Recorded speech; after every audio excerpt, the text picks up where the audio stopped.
Hi everyone and welcome to another video. Today I have an HP ProDesk 400 G6 MT here with me. During this video we'll take a look at this machine and then I'll completely disassemble it, followed by a reassembly and some benchmarks. That's what I like to do and it could be helpful for people that want to work on this PC. The ProDesk 400 G6 I have here has an i7 9700. That's one step below the highest available CPU which HP offers, which would be the i9 9900. Further, it's equipped with 16GB of DDR4, a 512GB Intel NVMe drive and a GeForce GT730 with 2GB. On the front of the machine, we can see the power button, headphone jack, two USB ports, an unused SD card slot and a slim DVD drive. The small bump on the front bezel can be used to open that drive.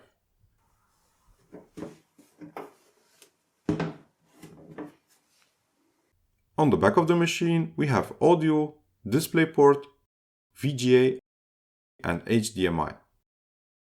6 more USB ports and a network port, the GT730 video card and a power supply. The form factor of the case is a bit strange for me. It's like a thick small form factor format or a short tower model. There are feet on the bottom, but the DVD drive orientation suggests more to use it as a desktop. The rest of the design looks pretty nice. Opening the case is fairly easy. Just remove the thumb screw at the back and remove the top cover. On top of the case you can find a bracket that is removable. This holds the DVD drive and there is additional space for more drives. To remove it, we first have to remove the front bezel.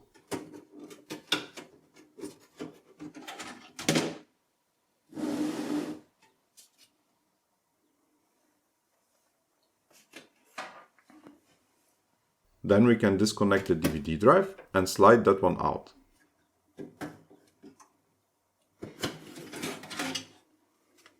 We need to use that green plastic clip here to do so. On the front here you can see that hidden button to open the drive as well.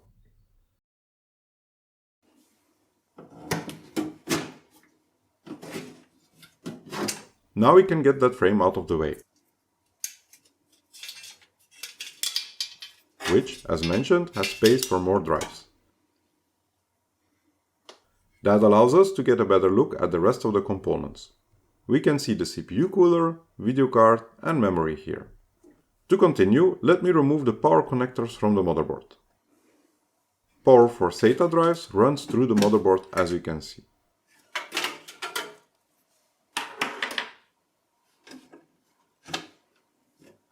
The power supply is connected with these two 4-pin connectors and there is also a smaller power command connector. Near that we have the speaker connected.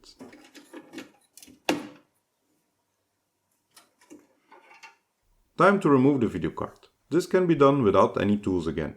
Just release the card's bracket and get it out.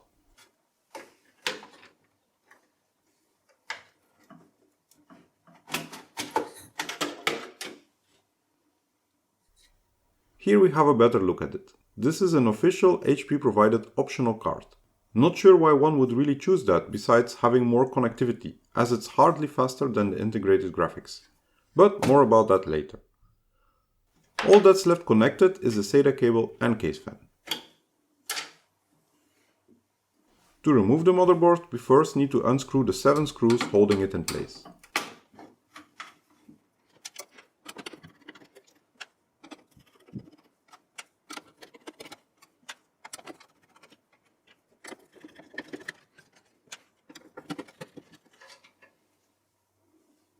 And as the CPU fan is connected to the chassis as well, we need to remove that one too.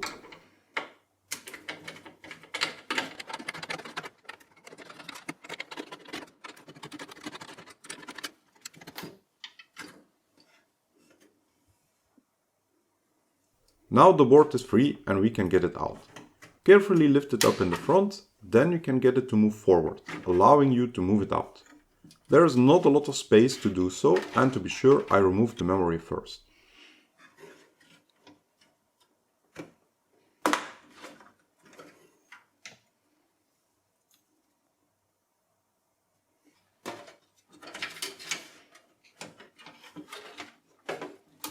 But as you can see, it did work. All that's left in the case now is the 180 watt power supply, which is HP proprietary, so it can be easily replaced with the generic one. Same goes for the motherboard. Let's take a look at that one now that we have it here on the table. We can see the CPU, 2 DDR4 memory slots, PCIe X16 and 2 PCIe X1 slots, 3 SATA ports, M2 slot for the SSD, M2 slot for wireless, power connectors and that power command connector, speaker, CPU fan and case fan.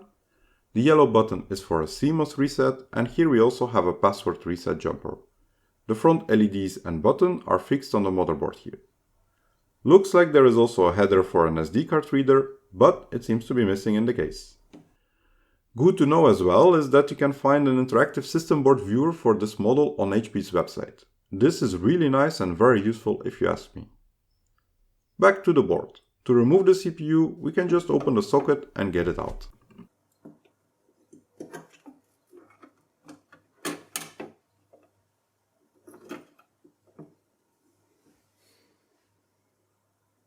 Here we can see it a bit better. As mentioned in the beginning, the machine is equipped with a Core i7 9700. It has 8 cores, 12 MB of cache, running at 3 GHz base frequency and up to 4.7 GHz in turbo boost. The only remaining component on the board is the M2 NVMe drive. Removing the screw allows us to get it out.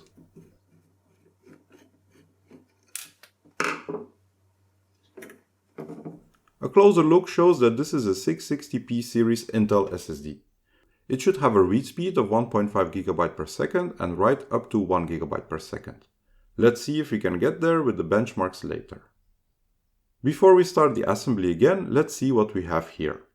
The CPU, 16 GB of DDR4, M2 SSD, video card, DVD drive, CPU cooler and the mainboard. Let's start the whole process by reinserting the CPU.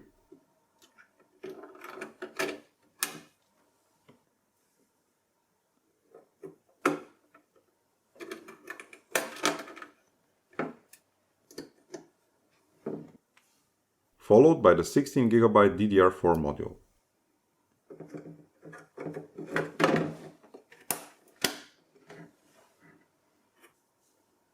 And the SSD.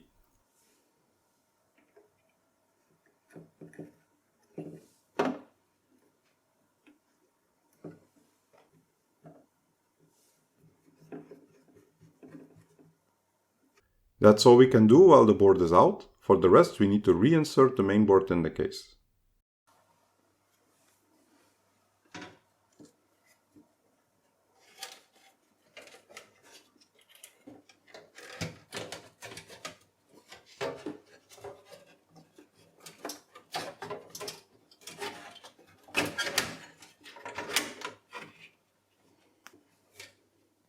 Now that it's back in place, let me first fix it.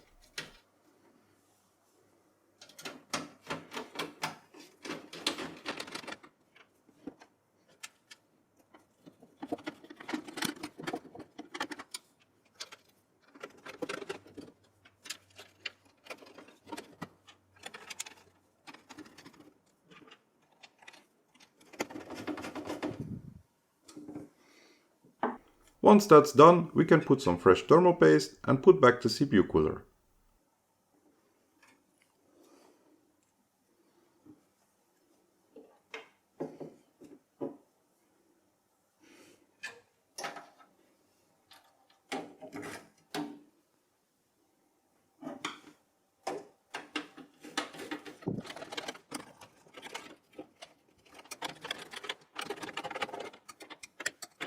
Followed by connecting back the fans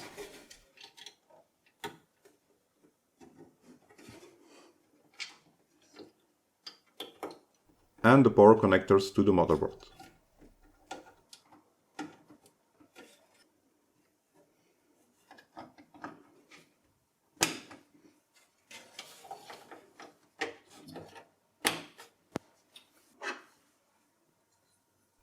Next up is the video card.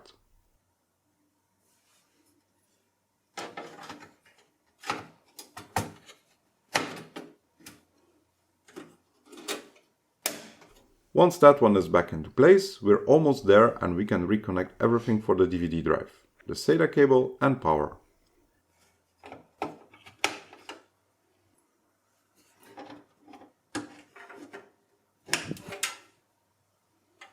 Then we can put back that metal bracket,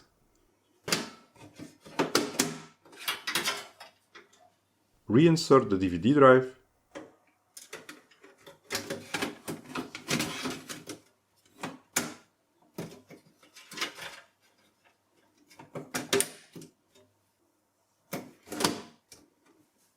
and connect it to power and data.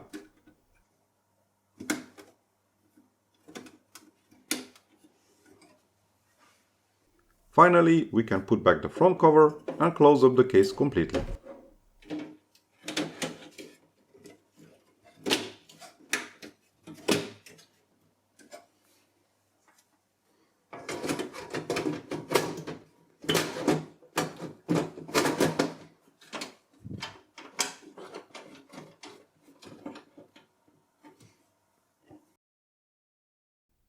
We're ready for a test after putting everything back together.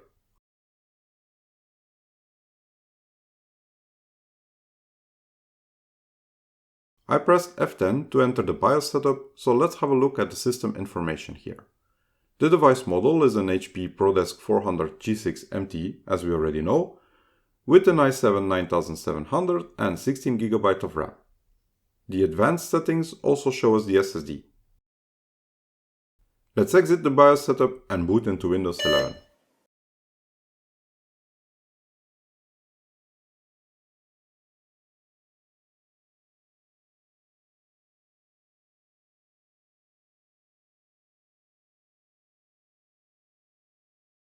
There we go. I didn't speed up the video, so that was a pretty fast boot.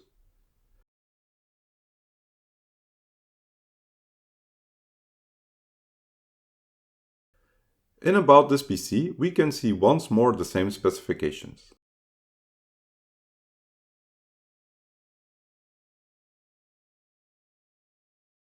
Device Manager also reveals the video card type, SSD, and that we have 8 cores on our CPU. Let me open Task Manager for another look, and then do some basic CPU benchmark with Geekbench to start.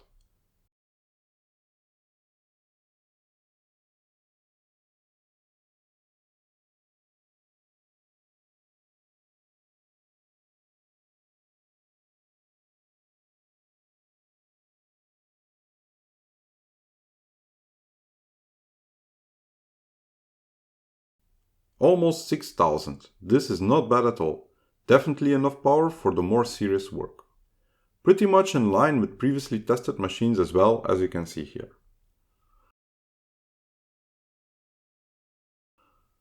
Let's also try the compute benchmark on the GeForce GT730. As I mentioned, I find this a bit of a weird choice, as the performance won't be great at all on this HP provided optional card. Another important issue is that it would be hard to upgrade the graphics to something decent. The case does have the space, and the rest of the specifications definitely match for a powerful graphics card. Only the 180 watt power supply will never be able to power anything meaningful, and even if it would, it doesn't have any direct power connectors for a PCIe video card. So you're more or less stuck with a lower end slot powered card, like a 1050 Ti for example, for this machine.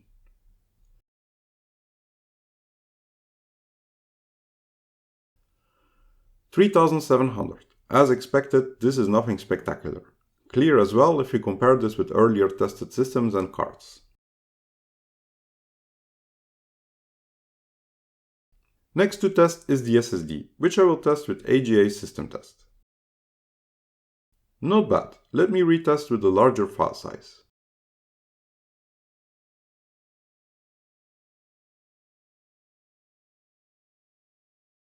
$937 write and $1,687 read, very much in line with the specifications.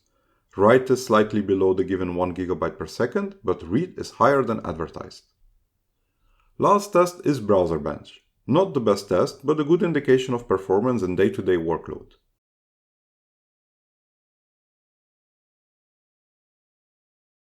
Near 180, that's just very decent. Again, as expected on this machine. That was the final test and concludes the video. All in all, I have mixed feelings about this machine. It's great for serious work and it does perform very well for sure. On the other hand, the case is bulky and there is just something off with the proportions. The only reason I see to make the case this thick would be to house a full height PCIe card. But then the power supply seriously lacks power to do so. Nevertheless, no punishment to work on this PC as long as you don't expect to game on it. Thanks a lot for watching. I really hope you enjoyed this. If you did, please put a thumbs up. Feel free to leave some feedback in the comments and make sure to subscribe if you're into this kind of videos. Thanks again and hope to see you back here soon.